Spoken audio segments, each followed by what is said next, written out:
Banama ule mkwatono ya twalide speaker. Anita Ayina okwetondela Abaganda. Anita alina okwetondela.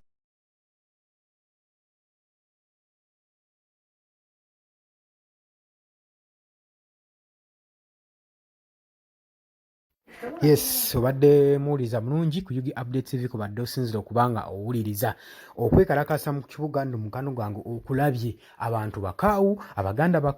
abaganda tebalumikako tebasalikako musale gwe mukwano gwange ali eyo era Anita Amongo nageza asala abaganda maaso simanyi kyagenda kukola simanyi kyagenda kubadda kubanga kati ne wenjogera ndoza yemu ku nsonga emuganya okusala ku airport okudde ewaka ku butaka gwe mukwano gwe kubanga obuganda bukaawu bagamba olina okwetondera Abaganda n'Abaganda mumino kimanya nti nno bantu ng'abantu abalala ekyokubanga babasembeza tekitegeeza nti nno bazza musango so muyina okubanga muba respectinga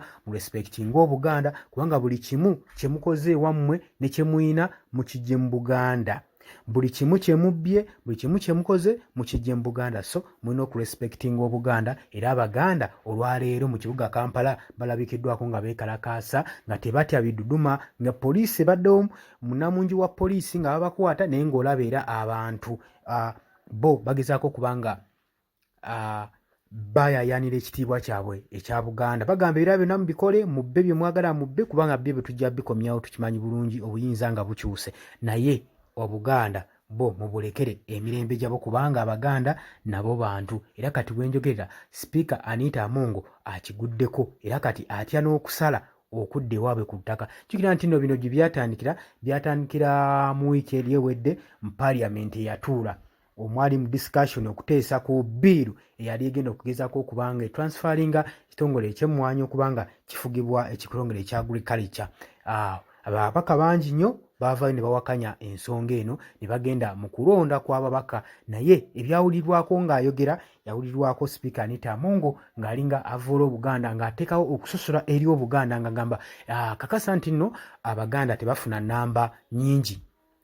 tebasinga mu nnamba kati ekyo kyawulikika Anita ng'akyogera bingi bivuddeyo abagezezaako okuvayo nga beekaza nga bagamba nti eyo yali AI simanyi AI kye yali ekoze mu Parliament ya Uganda ng'omukwano gwange ali eyo ampuliriza era tebakulima nti neyo yali AI ebyo eddoboozi lyawulikika ddala nga Speaker wa Parliament Anita Amongo agezaako okubanga avoola Obuganda ng'agezaako okubanga ateekawo obusosoze eri mu mawanga titwagala bintu ebyaggwa edda bitwalwanyisa ate bigende mu maaso nga bikomawo that's why nti nno okwaniriza buli omuntu omu abantu betujja ebunaayiraawo abamu bakyalimu ziri enkola ez'edda n'effutwa katugana ne tubaleeta ne tubaaniriza wano nga bakomyewo ate nga bagala kuspreadinga kiri ewaabwe ensonga ate amawanga gaabwe tegakulaakulana bakyalimu eri effutwa n'omutima gwe omukwano gwange ali eyo ampuliriza naye nkutegeeza nti nno ffe tusigale nga bwe tubadde nga twaniriza amawanga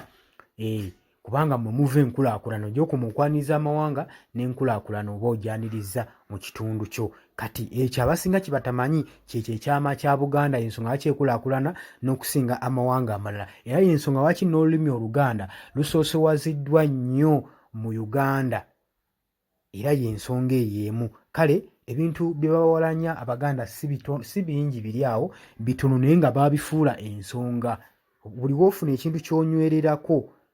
n'okisoosowaza kituuka ekiseera ne kifuukamu ensonga kale Abaganda bwe batyo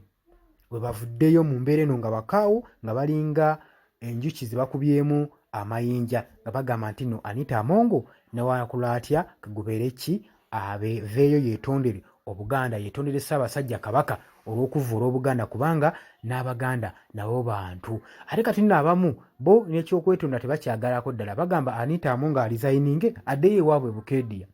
alekulire obwa Speaker addeyo ewaabwe Bukeediya abamu n'ebyokwetonda tebakyabyagala naye bwe njogerera Speaker Anita Amongo yadduse dda mu ggwanga bamufuniddemu awo ekyokwekwasa eky'obwangu oba conference yani adda ino gy'atendinga simanyi naye bamufunidde awo ekyokwekwasa amangu n'afuluma eggwanga gwe mukwano gwange ali eyampuliriza. Obadde muwuliriza mulungi nnyo tova ku Yugi Updates TV muganda nkubiriza tuwerabira ku subscribinga ku Yugi Updates TV ate gwa subscribinze genda wali eri wansi kyaliwo akade kakooneko kajja kuyambako kuleetera notification message singa tunabeera nga tukomyewo ne information. Tukyakomawo mwebale nnyo abali e Bulaaya mbaagala nnyo mwebale kwekumira ku mayengo gano subscribinga commentinga likinga.